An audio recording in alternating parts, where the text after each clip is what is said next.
Now, I want you to try reading this one. First, I want you to try plotting this and solve muna for alpha and RM. And after that, I'll show you how to solve the one at the bottom. Okay, so these ones. What is your KP? What was your solved KP, guys? Ayun, no? 1 times 10 to the negative 7 is your KP over 2. Therefore, I can say that KP is 2 times 10 to the 7. Am I correct? So that is mu. What's a given mu? It's 8.937 times 10 to the negative 4 alpha, and then CS is 23.47 over area is 0.0437 squared, and then PT is 46.2 times 10 to the third. What's your alpha, guys? 1.1052. Is it? Okay. Times 10 to the 11. Anong units natin ulit ng alpha? Alpha has units of m per kg. And then RM, ayun. So basically, just look at the given there. What is the RM that you solved for? 6.4. Tama ba? 6.407 times 10 to the 10. 1 per m. Tama? Alright. So pare-pareho tayo. So what else is being asked? Dito po sa tayo sa alpha and RM. The slurry used is to be filtered in a plate and frame press having 30 frames. So may given pa tayong extra na 30 frames wherein the area, ito kasi di ba, constant pressure filtration siya, and then the slurry is to be filtered again, di ba? Sa plate and frame, ang area ng per frame is 0.873 meters squared. The same pressure, 46.2 kilopascal, will be used in the constant pressure filtration. Assume the same filter cake properties. So, kung same properties siya, dapat pareho ng yung alpha at saka RM. Calculate the time to recover 2.26 cubic meters of filtrate. At the end, using, baka thorough to, using thorough washing and 0.283 cubic meters of wash water, calculate the time of washing and the total filter cycle time if cleaning the press takes 30 minutes. So medyo may pagkamahaba. What we're given? Total number is 30. Diba 30 frames? What else we're given? Ang area per frame is 0.873. So, area per frame 0.873 square meters. What else? Same pressure, so delta P natin is not changed. 46.2 kPa. And what else? Volume of the filtrate daw. So, calculate the time to recover that. So, volume filtrate is 2.26 cubic meter. You're also given, at the end using thorough washing, 0.283 cubic meters of wash water. So, volume wash water is 0.283 cubic meters. Ano yung mga tinatanong sa atin? Time to recover that. So basically, time ng filtration. Calculate the time of washing and total cycle time. given that the time of cleaning is 30 minutes. So basically, time of cleaning is given to us as 30 minutes. So we're required to solve time of washing,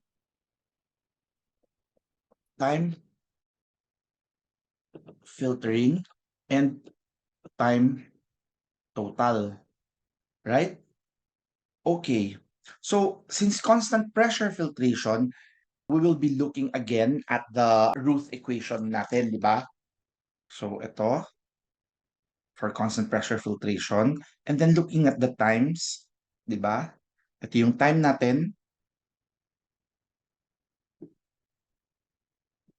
We also have to remember, guys, that in here, you're given 30 frames siya. Di ba? So what is the total area kung 30 frames siya?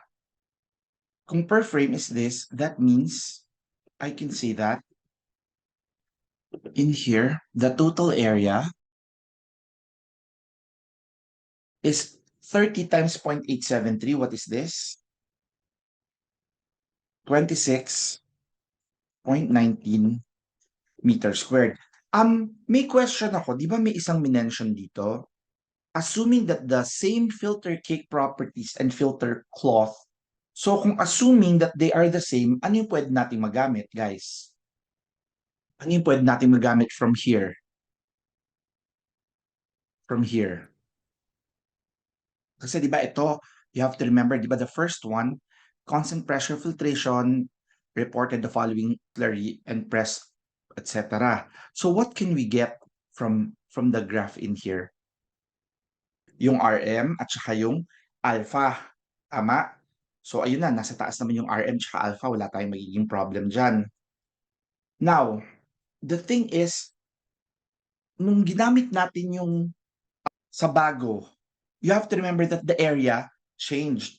Originally, yung area natin, it was small. Di ba the original area, when it was, yung filter area natin is 0.0439, right? Tapos, ngayon, naging 30 frames times 0.873. And then when we take a look at this one, yung KP, I can see that KP here varies with A squared, whereas B varies with 1 over A.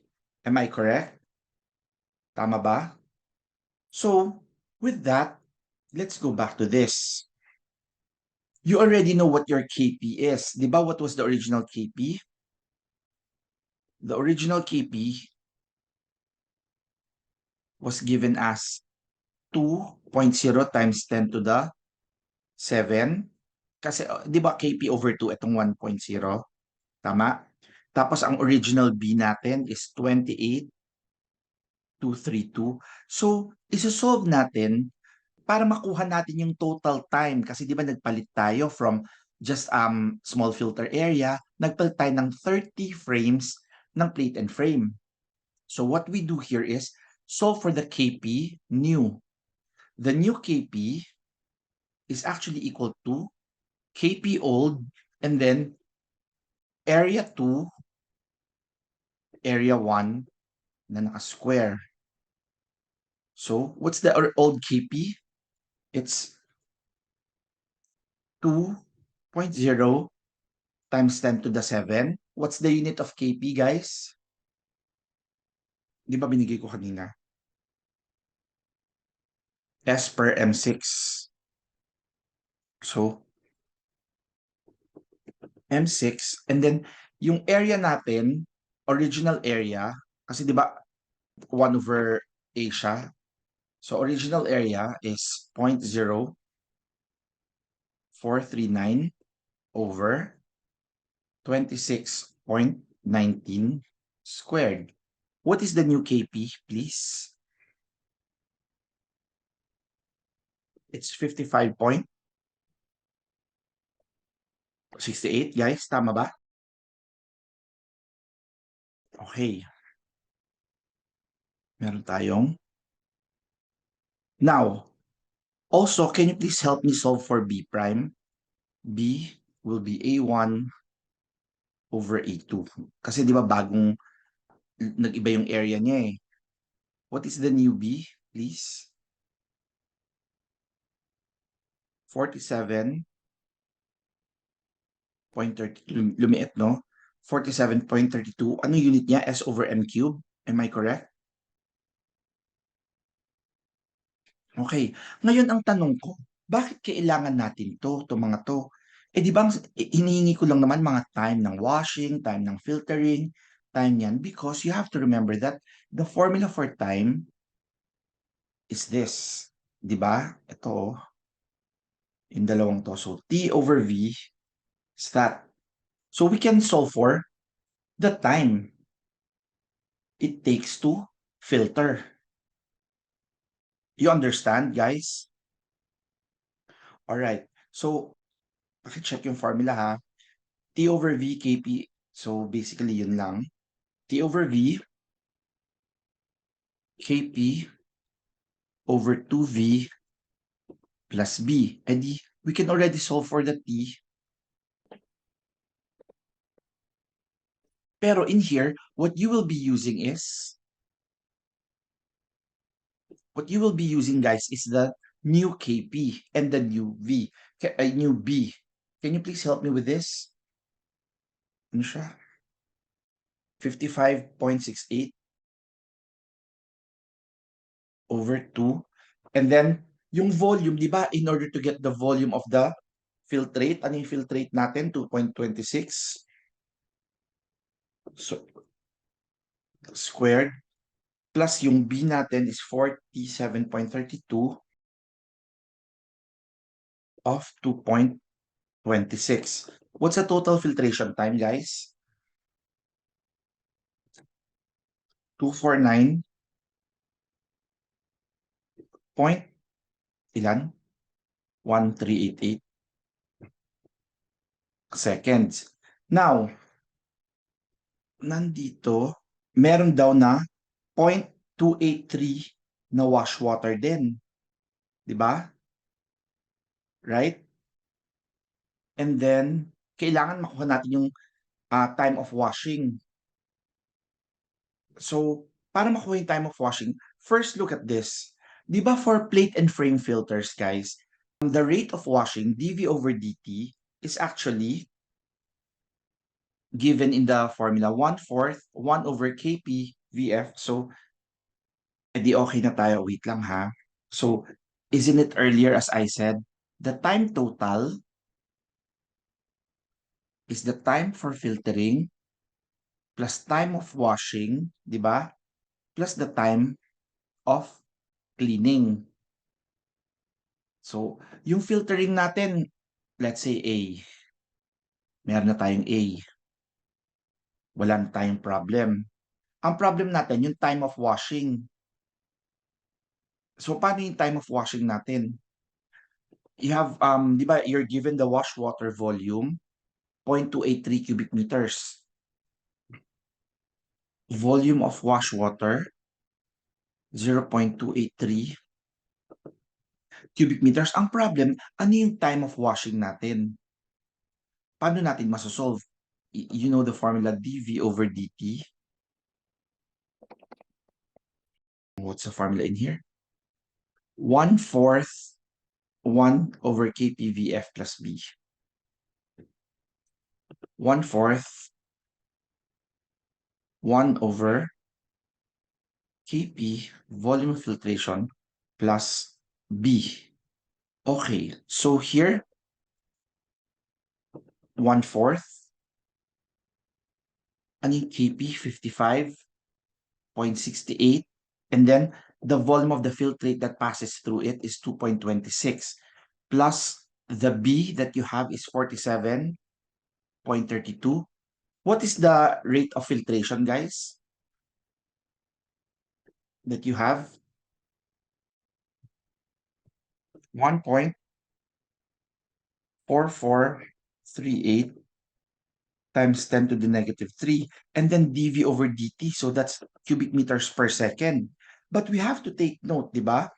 that time of washing is basically volume divided by dV over dt. You know that the volume of wash water is 0.283 meters cubed.